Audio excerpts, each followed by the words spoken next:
Kaninang umaga, si Mr. nag-clean up dito. So, medyo tidy na. Rubbish out. Just wait for him to come down, and once he comes, I can... So, naghihintay na lang kami na pumunta yung inspector. And then, after na he's been, then he can level this. Ah, there's still a water hand. Do you need to pump it out? No, once I chuck stuff in, it comes out. Okay. As you throw stuff in, it won't level comes up. Ah, okay. Right, let's go inside. Meron tayong problema sa ating fridge. Walang lumalabas sa tubig. Pero may lumalabas na yellow.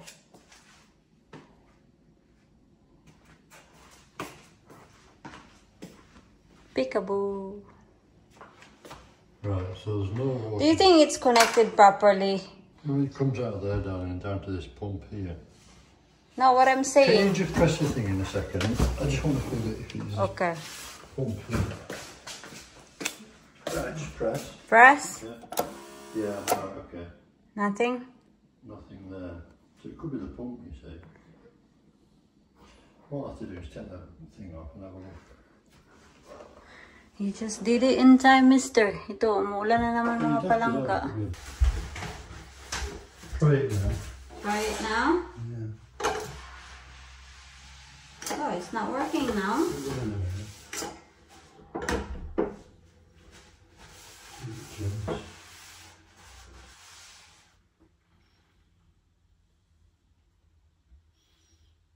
Try. Yeah, that's working now. Let it run through. Run loads through.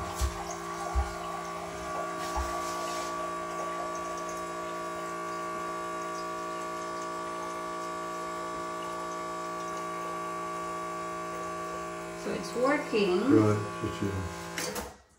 right, so let's see if ice maker's working. No, it's not that. It's where the water goes into ice maker, darling.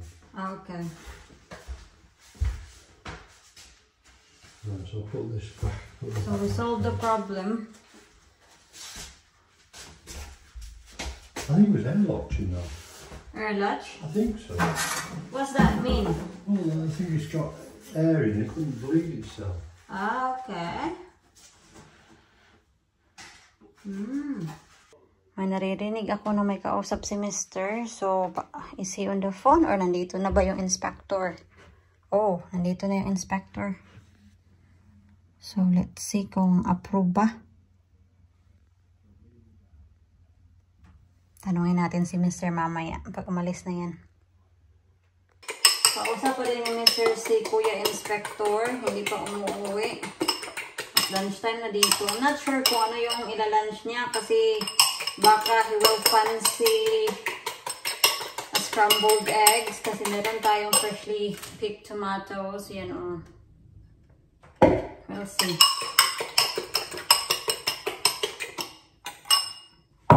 Piprituhin ko tong akin. Meron kasi tayong leftover na rice and kaunting ulam na natira kahapon. Kaya yan yung ilalunch ko. I have decided na mag-uumilit si Mr. Wala siyang choice. Kasi hiwain ko na tong ating kamatis. Pwede naman siya hindi mag-umilit. Kung sasabihin niya na ayaw niya mag-omelette, pwede naman to niyang kainin fresh. Kasi si Mr. talaga mahilig siyang kumain ng fresh tomato. Kasi masarap naman daw talaga. Matamis daw yung kamatis na fresh. I'm still learning to eat fresh tomato, mga palangga. Kumakain ako ng kamatis, basta luto.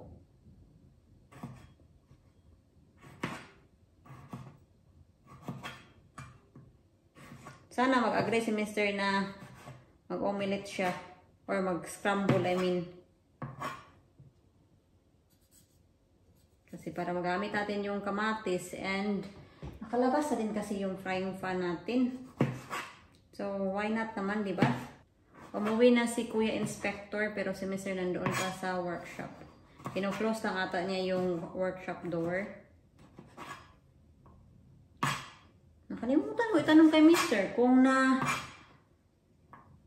Kung na-receive niya yung mga gulong kahapon, kasi naghihintay kami ng gulong, naghihintay kami ng gulong kahapon para sa mga trailers. And wala siyang update sa akin. Nakalimutan ko na itanong mga palangga.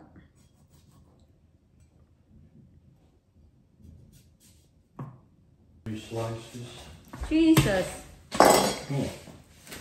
So sabi ni Mr. Mga Labs, good to go na daw tayo sa pagbubuhos ng concrete. So approve sa inspector yung ginawa ni Kuya.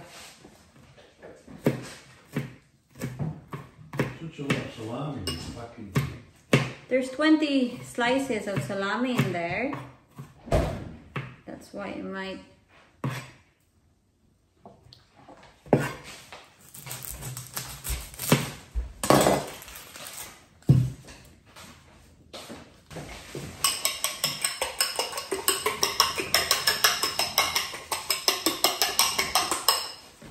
Maglalagay ako ng milk.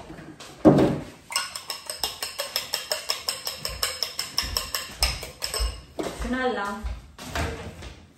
Pero sa Mr. kasi mas masarap daw yung scrambled egg kung merong milk.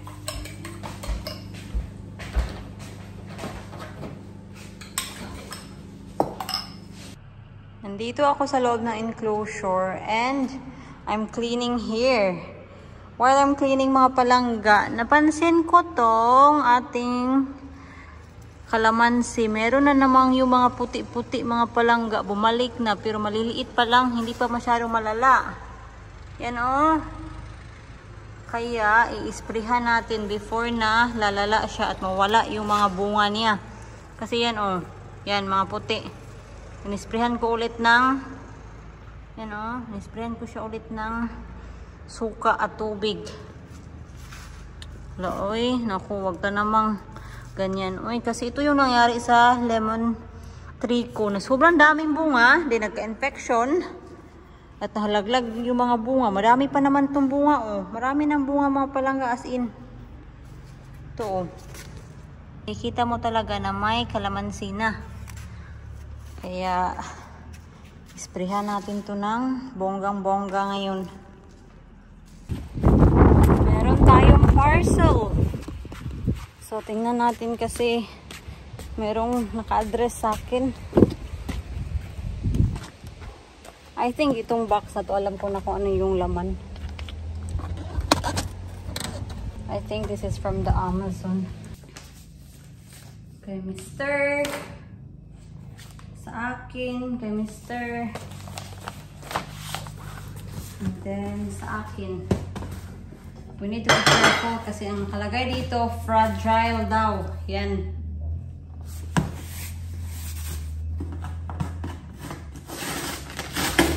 While nagbabacuum ako sa loob na enclosure, si Mr. naman, magpa-power wash sa labas. Kasi, nung naglagay ng bato si Jordan yung pangalan niya, yung kuya na naglagay ng bato sa wall ng swimming pool natin.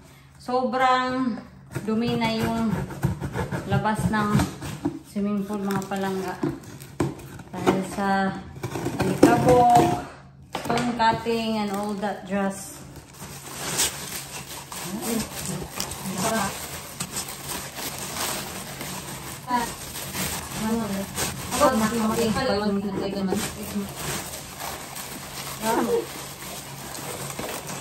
Meron pa akong hinihintay na isa. Glass kasi. Kaya nirap talaga nila na mabuti ba. Kaya buo pa naman. So, good job. Meron akong hinihintay na chocolate.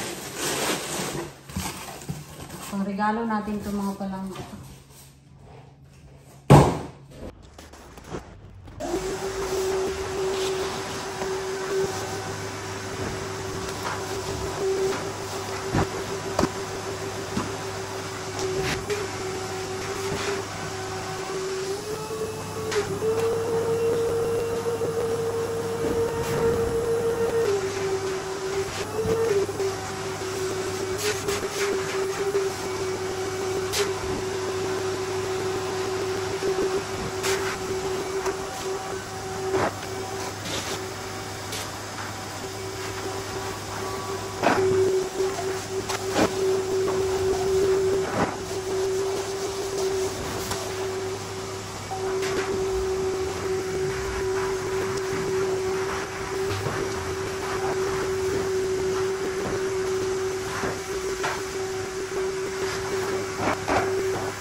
kahapon naglinis kami dito, diba?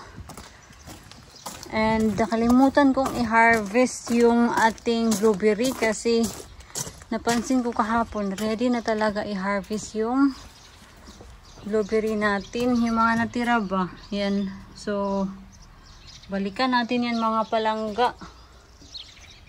So, malinis na dito talaga. Sayang hindi ko na pakita sa inyo yung before.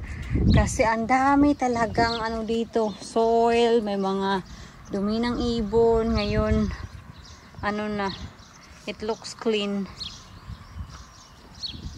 Kasi yung mga ibon, dyan sila nakatambay mga loves. Diyan, sa electric line na yan. And of course, yung poop nila, diretso dito. Ay, naku naman.